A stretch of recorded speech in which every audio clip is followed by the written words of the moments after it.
Michael Harris was stunned when Karen Wilson, an overbearing HOA member, tried to block him from parking in the very lot he legally owned, the only one in the area. Karen's relentless manipulation and brazen attempts to bend rules for her own control left neighbors and onlookers outraged, but Michael refused to back down, taking legal action that turned the tables in a way no one expected. And just wait until you see how the law vindicated him, and how justice in the end claimed its undeniable victory. I never imagined that a simple morning at work could turn into something so absurd and infuriating. The sun was just beginning to rise over the quiet suburban streets, casting a soft golden light on the neat rows of townhouses and manicured lawns.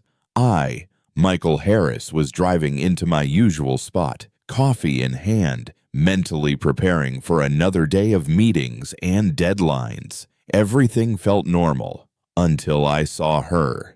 Karen Wilson, the notorious member of the Homeowners Association, stood directly in the middle of my parking space. Her posture was rigid, chest out, one hand on her hip, the other gesturing toward my car, like a conductor controlling an orchestra only she could see. Her expression was the picture of self-righteous authority, the kind that makes you wonder if the world actually revolves around her whims.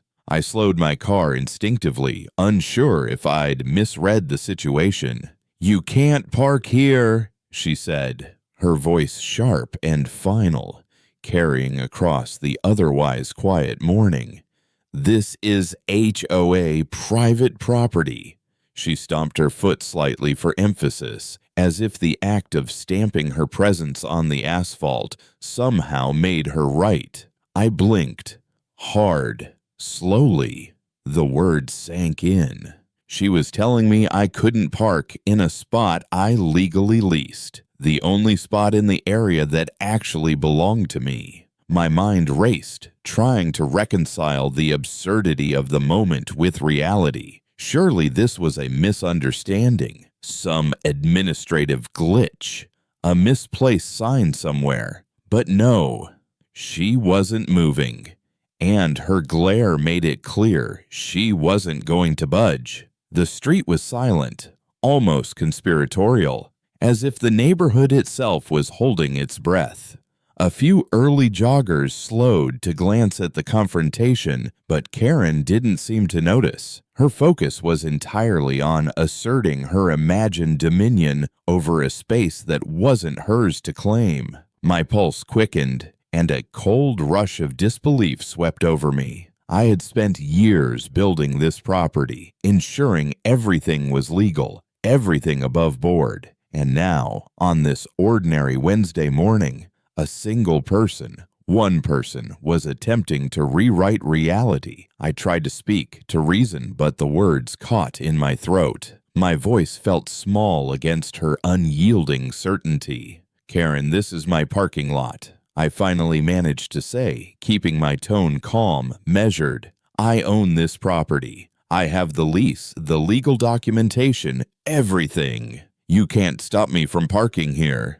She didn't flinch. Instead, she tilted her head slightly, a smug half-smile playing on her lips. "I don't care about your papers," she said, as though the documents I had painstakingly gathered over the years were meaningless scraps of paper. "Rules are rules, and this spot is off limits." Shock rooted me to the spot. The sheer audacity of her statement, the way she could dismiss not only the law, but common sense, left me momentarily paralyzed. I looked around, as if the other people in the area, neighbors, passers-by, even the early morning birds, might rise up and agree that this was insane, but they just went about their day, unaware, leaving me to confront this impossible, surreal situation alone. For the first time that morning, I felt a flicker of anger, but it was underpinned by disbelief. How could someone so confident, so utterly convinced of their own righteousness, be standing in the way of something I had earned. I gripped the steering wheel tighter, my mind spinning, heart thudding. This wasn't just a minor inconvenience. It was an affront to logic, fairness, and years of hard work. And in that quiet suburban lot, with the sun glinting off the asphalt, the realization hit me full force. I was about to engage in a battle I never expected against an opponent who seemed untouchable in her certainty. The shock of the moment lingered, heavy and suffocating, like a thick fog settling over the morning. And in that fog, I realized this wasn't going to be simple, not even close. The initial shock hadn't even fully faded before a deeper, darker emotion began to settle in. Annoyance had been my first reaction. How could someone be so unreasonable? But now, seeing Karen Wilson in full control mode, orchestrating a small army of neighbors and HOA members as if she were the director of some elaborate performance, that annoyance twisted into pure burning hatred. I watched in disbelief as she gestured sharply, pointing at cars, barking instructions, and directing the flow of people as though my very presence was a crime. A couple of neighbors, clearly uncertain, reluctantly obeyed her commands, moving their vehicles to block access to my leased parking spots. Others nodded at her with a mixture of fear and admiration, as if following her orders was the only sensible thing to do. Every nod, every hesitant shuffle of tires added fuel to the fire that was building in my chest. Karen had always been difficult. That much was true. Her insistence on micromanaging community events, her unrelenting insistence on following the rules, even when those rules seemed arbitrary, were well known. But this went far beyond what was acceptable, beyond the realm of mere inconvenience or petty control. She wasn't just bossy. She was weaponizing her position, turning power into a tool of oppression against someone who had done nothing wrong. And that someone was me. My hands clenched around the steering wheel. My jaw tightened. Fury rose like a tidal wave, hot and insistent, filling every corner of my mind. How could someone abuse their role so flagrantly? How could she assume that authority over neighbors and HOA members translated into the right to defy legality and common sense? My own lease, my ownership, my carefully maintained property, all ignored, all dismissed. I felt a deep personal indignation, the kind that creeps under your skin and sets every nerve on edge. I tried to speak again, this time louder, more forceful. Karen, you can't do this. This is my property.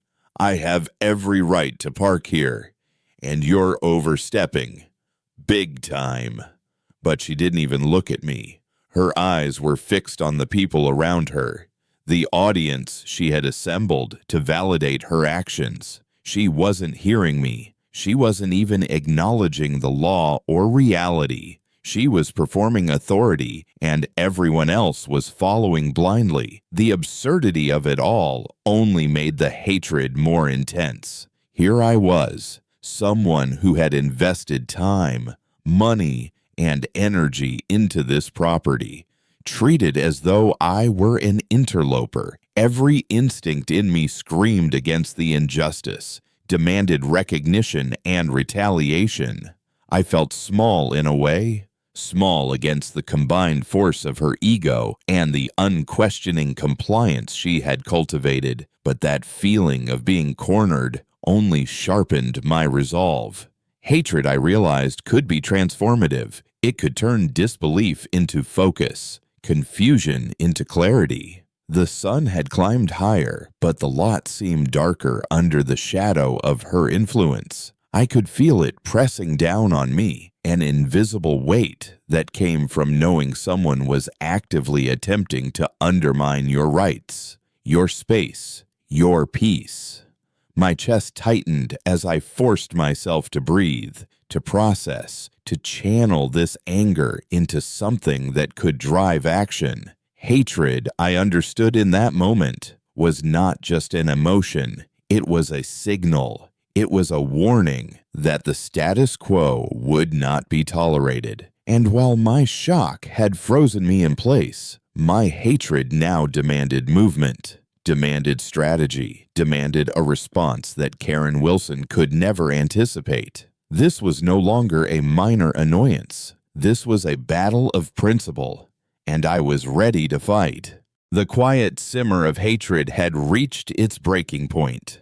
I could no longer sit idly by while Karen Wilson manipulated the neighborhood, weaponized her position, and tried to rewrite the rules to suit her ego. My patience had run out, replaced by a fiery determination that demanded action. I picked up the phone and called my lawyer. I saw explaining the situation in every painstaking detail. We drafted an official complaint against the HOA, challenging every unlawful restriction and every interference that Karen had orchestrated. This was not just about parking anymore. It was about fairness, about holding someone accountable for abusing authority. Filing the complaint felt like the first strike in a long battle. Every day afterward, my rage grew sharper, fueled by Karen's relentless countermeasures. She didn't just ignore the law, she actively tried to bend reality to her will. She twisted facts in meetings, presented false narratives to neighbors, and even created new, arbitrary rules designed solely to inconvenience me. Every letter, every phone call, every new attempt to restrict my access made my anger rise like a storm I could no longer contain. Yet beneath the fury was clarity. I realized that my rage wasn't just about anger. It was energy, focus, and moral outrage combined. Each obstacle she erected only strengthened my resolve to see this through. The entire situation became a test of patience, strategy, and resilience. I documented everything, gathered witnesses, and prepared for the inevitable confrontation that would decide the outcome. Karen's attempts to intimidate or manipulate only made me more resolute. Finally, the day came when the case went to court. Walking into the building, I felt a mix of anxiety and anticipation, but beneath it all was a quiet, simmering determination. Karen was there too, arriving with her usual air of superiority, confident that she could charm, intimidate, or confuse anyone who opposed her. But when the judge called our case and the proceedings began, I watched her smug expression gradually fade. Her carefully constructed narrative started to unravel under the weight of documented facts, legal evidence, and the testimony of those she had tried to control. At that moment, my anger transformed into something sharper, something more precise. It became a weapon of truth. Every word I spoke in court, every fact I presented, every detail I highlighted was driven by the energy of all those days of simmering rage. Karen's confidence was crumbling, replaced by uncertainty and frustration. The scales of power, which she had assumed were hers to command, began to tip.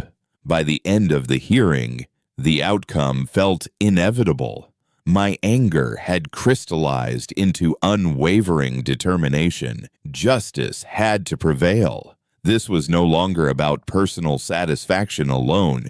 It was about setting the record straight, ensuring that no one could exploit their position to undermine the rights of another. I felt a sense of control returning, a surge of empowerment that was both exhilarating and deeply satisfying. Leaving the courtroom, I realized that rage, when channeled correctly, could become more than just emotion. It could become purpose. It could turn disbelief into action, frustration into strategy, and injustice into accountability. For the first time since this ordeal began, I felt the first taste of victory, not in the final ruling, but in knowing that I had stood firm, faced the challenge head-on, and refused to let arrogance dictate reality. Karen's reign of manipulation was faltering, and I was finally in the driver's seat.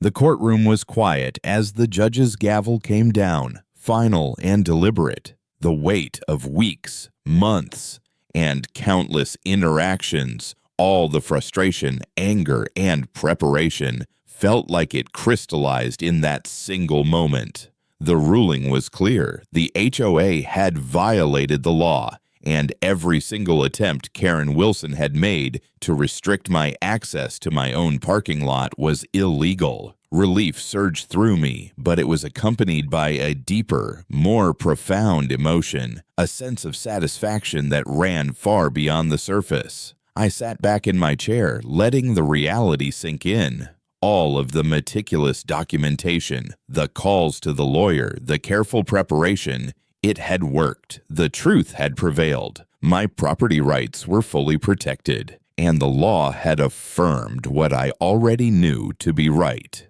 The absurdity and audacity of Karen's actions had finally been addressed in a manner that no intimidation, no manipulation, and no self-assured arrogance could overturn. Across the courtroom, I caught sight of Karen. The expression on her face was a mixture of disbelief and stunned humiliation. The usual smug confidence she carried everywhere she went, the kind that made it seem like she could bend the world to her will, had vanished. For once, she was stripped of her carefully constructed authority, left to confront the consequences of her actions. There was no smirk, no sharp gesture, no commanding tone. She was silent, unmoored, and exposed. The satisfaction I felt was not merely personal. It was principled. This wasn't about winning in a petty sense. It was about justice prevailing over arrogance, logic and fairness prevailing over self-assumed authority. I had maintained my composure, followed the law, and refused to be intimidated, and the outcome reflected that effort. Every step of the process, the shock, the hatred, the rage I had felt, the meticulous preparation, and the eventual courtroom confrontation had led to this moment of undeniable affirmation. Walking out of the courthouse, the sunlight felt sharper, brighter, as if the world itself had acknowledged the victory. I felt a weight lift off my shoulders, replaced by a clear sense of control and accomplishment. The neighborhood, the parking lot, even the way people regarded the HOA, it all felt different now. Karen could no longer manipulate the rules to serve her ego. The law had drawn a line that could not be crossed. I had become a symbol, in my own quiet way, of fairness, persistence, and the power of standing firm against unreasonable authority. For the first time since this ordeal began, I could look at my property without tension or vigilance. The lot I had worked for, the space I had protected, the investment of time and care I had put into my domain, all were officially affirmed as mine. The sense of relief intertwined with pride, creating a feeling of fulfillment that words could barely capture. I realized that satisfaction was not just about asserting control, but about having the integrity to pursue the right course, even when the opposition seemed formidable. As I drove back into my parking lot that day, smoothly sliding into my leased space without interference, I felt an unmistakable surge of triumph. Karen's reign of intimidation had been checked. My rights had been restored, and justice had been unmistakably served. No arrogance, no manipulation, and no unfounded assertion of power could override the law. In that moment, I understood a profound truth. Persistence, clarity, and steadfast adherence to principle always carry the power to transform conflict into victory and challenge into fulfillment. The satisfaction lingered, warm and enduring, like sunlight on asphalt. a quiet but undeniable proof that truth and perseverance could triumph over even the most obstinate opposition.